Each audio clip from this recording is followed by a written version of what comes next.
Folks, don't count me as one of those voices who's getting angry, irate, indignant, attacking individuals who are not perfectly following the social distancing rules out there. I'm following them pretty much for the most part. But if somebody decides, at this store, a mask, I don't know, I just don't want to wear it.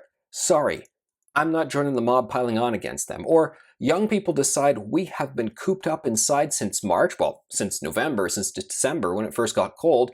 We want to go to the park. We want to go out where it's warm. We want to hang out and do some form of socializing. I'm not joining the pylon against them either. Are these people doing things perfectly? Could they be doing things a little better? Yes, I think they could. But here's the two main reasons why I'm not joining the pylon. Number one, this is just human nature. To go outside, to enjoy the sun, to connect with other human beings. It makes sense that people have a deep yearning to do this and that they're incredibly frustrated that this has been going on for months and they have not been able to do these things. So what public office holders should be doing, what politicians and others should be doing, is acknowledging these very natural, genuine human concerns and say, how can we work with them? Not to attack these people, not to chastise people, but okay, here's ways we can improve it to make it safer for you. Politicians should be public servants. They're hearing this is what a segment of the public wants, so go out and serve their interests, find a way to facilitate it. But number two, another reason I'm not joining the pylon is I'm not sure the facts, the evidence, and the statistics support where we are right now. There is a widely read piece in the Post-Media Papers, 4 infectious disease experts saying we need to end these lockdowns. It just doesn't make sense. And when you look at the very statistics, well, it doesn't. One fact, I was looking at the Ontario Epidemiological Daily Summary.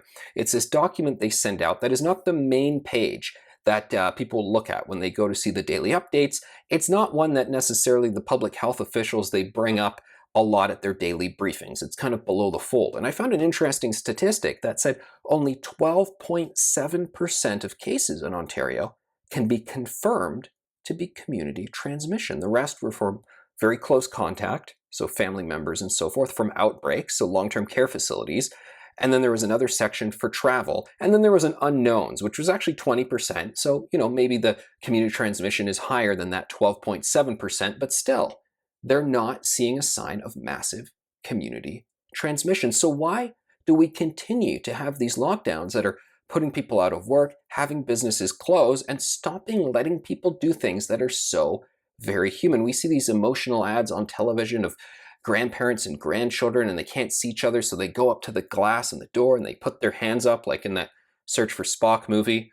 That wasn't Search for Spock. That was Wrath of Khan, when Spock dies at the end of it and puts his hands up against the glass and so forth. Is this actually needed?